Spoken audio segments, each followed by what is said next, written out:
اس میں زبان کا لڑکھڑا جانا اور کہہ کچھ رہا تھا نکل کچھ اور گیا. اگلے کو موقع دینا چاہیے کہ آپ کیا کہنا چاہتے ہیں. ہمارے ہاں ہو یہ رہا ہے کہ کسی پر توہین کا جو ہے نا الزام لگا. اب ہوتا کیا, میں ہوائی فائرنگ نہیں کر رہا, یہ ہوائی باتیں نہیں کر رہا. ہمارے ہاں اس قانون کا کیسا غلط استعمال ہو رہا ہے. اصل میں خود نہیں اندر گئے نا. کسی دن تم پہ الزام لگے کسی تمہاری غلطی جو تم جان کر نہیں کر رہے ہو, اور خود اندر ہوگے تو پھر تمہیں احساس ہوگا کہ یہ ہو کیا رہا ہے مارکیٹ میں. مفتی طارق مسعود کے بیانات کے لیے مفتی صاحب کے آفیشیل چینل مفتی طارق مسعود سپیچز کو سبسکرائب کریں. توہین رسالت کی سزا پاکستان میں کیا ہے؟ قتل ہے نا. تو جرم بڑا ہے, سزا بھی کیا ہے؟ بڑی ہے.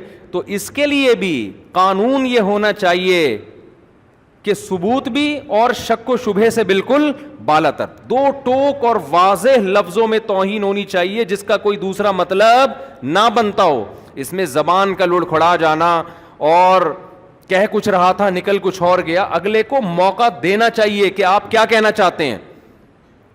اور اگر ہم سپریم کورٹ قانون میں یہ اناؤنس کر دے, یہ فیصلے کے وقت سنا دے کہ اتنے سارے شبہات پیدا ہو گئے ہیں جن شبہات کی وجہ سے جرم ثابت نہیں ہو رہی, تو آپ سپریم کورٹ کی کو چیلنج نہیں کر سکتے.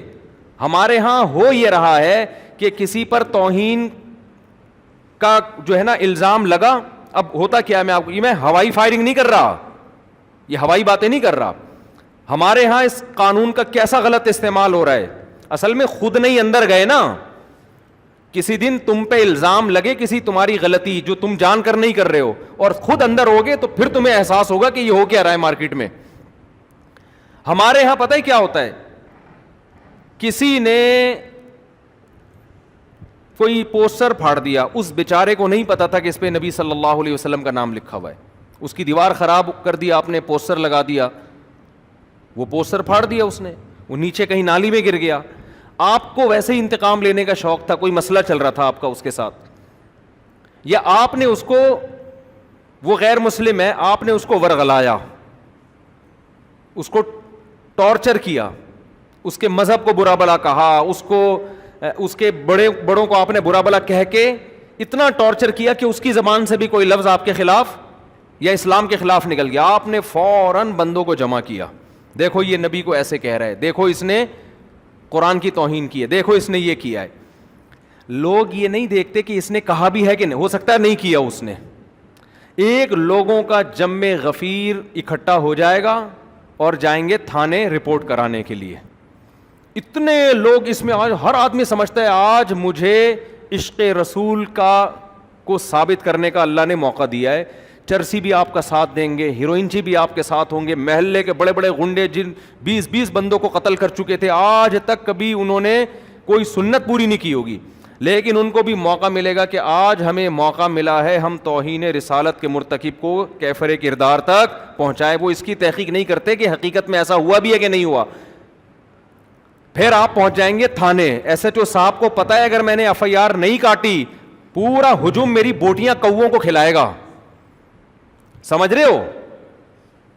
نہیں آ رہی بات, میرا خیال ہے یہ قوم کا جذباتی پن ہے جو میں بتا رہا ہوں. نہیں سمجھ میں آ رہا نا تو کبھی آپ کے اوپر پڑے گی تو پتا چلے گا. پھر جناب ایف آئی آر بھی کٹے گی, تمہارا باپ بھی کاٹے گا ایف آئی آر. تو پھر جب عدالت میں مقدمہ چلے گا, جج کو پتا ہے اگر میں نے جیل نہیں کیا تو قوم مجھے, میری بوٹیاں کس کو کھلائے گی؟ کووں کو کھلائے گی. سمجھتے ہو؟ اور ادھر سے جو وکیل ہوگا نا, جو اس کی طرف سے وکیل ہے جس پر فرد جرم لگی ہے, اس کو پتا ہے کہ اگر میں نے اس کا زیادہ دفاع کیا تو میری بوٹیاں کس کو کھلائی جائیں گی؟ کووں کو. بتاؤ ایسے موقع پہ انصاف ملے گا کسی کو؟ نہیں. یہی بات سمجھ میں. پھر جب وہ کیس اس کے اوپر چلے گا, ہر جج پہنائے گا کہ یار یہ آگے کسی کو, پھر کیس چلتا ہے لمبا. پھر لوگ کہتے ہیں ہم تو پہلے ہی کہتے تھے حکومت قادیانیوں سے ملی ہوئی ہے, سیدھا لٹکا کیوں نہیں رہی اس کو مجرم کو؟ ہم تو پہلے ہی کہتے تھے یہ حکومت یہودیوں کی ایجنٹ ہے. پھر اگر اوپر جا کے کسی جج نے اس کو, اتنے میں کیا ہوتا ہے کہ نیچے جو اس کے جس پہ فرد جرم عائد ہوئی ہے نا, اس کے رابطے ہو جاتے ہیں فرانس سے, امریکہ سے, لندن سے, کہ بھائی دیکھو میں اپنے ملک میں محفوظ نہیں ہوں. ان کا قانون ہے کہ اگر آپ اپنے ملک میں واقعی محفوظ نہیں ہیں, آپ ثابت کر دیں, آپ اسائلم داخل کریں, وہ آپ کو نیشنلٹی دے دیں گے. میں ہانگ کانگ ہو کر آیا ہوں, سینکڑوں نہیں ہزاروں پاکستانی ہیں جنہوں نے یہ کہا کہ ہم پہ حملہ ہوا, جھوٹے حملے کروا کے کیس داخل کر کے ہانگ کانگ کی نیشنلٹی لے لی. پڑے ہوئے وہاں پڑے ہزاروں ہیں, نیشنلٹی نہیں بھی ملتی تو وہ اسٹے کی اجازت دے دیتے ہیں آپ. تو اس بیس پر بھی پھر لوگ کہتے ہیں ہم تو پہلے ہی کہہ رہے تھے کہ غیر ملکی طاقتیں اس کے ساتھ ملی ہوئی ہیں, اور حکومت بھی غیر ملکی طاقتوں کے ساتھ ملی ہوئی ہے. یہ تو ہیں ہی سارے وہاں کے ایجنٹ. پھر اگر سپریم کورٹ بری کر دے اور قانون میں لکھ دے کہ جی اتنے پوائنٹ ہیں, اتنے شبہات ہیں جس کی وجہ سے ہم یقینی طور پہ نہیں کہہ سکتے کہ اس نے توہین کا ارتکاب کیا ہے, تو سپریم کورٹ کو گالیاں, وہ معین اختر کے ماموں جیسے گالیاں دیتے تھے نا. پروگرام دیکھیں آپ لوگ آج میرے مشورے پر, معین اختر اور انور مقصود کا پروگرام ہے, جس میں انور مقصود معین اختر سے پوچھ رہے ہیں آپ کے ماموں کیا کرتے ہیں. اس نے کہا گالیاں دیتے ہیں, نلکے میں پانی نہیں آتا, نلکے کو گالیاں. سمجھ رہے ہو, اتنی بجلی ہے نہیں, بل پورا آتا ہے, کس کو گالیاں, KESC والوں کو گالیاں. مالک مکان کوئی سہولت دیتا نہیں, کرایہ لینے آ جاتا ہے, مالک مکان کو گالیاں. جب کرایہ نہیں دیتے تو پولیس کو بلاتے ہیں, پولیس کے ایسے ایسے پارٹس کو گالیاں کہ پولیس والے کہتے ہیں ہم نے یہ پارٹس کا نام کبھی سنا بھی نہیں ہے. صحیح ہے. تو وہی کام ہمارے ہاں عوام کر رہی ہوتی ہے.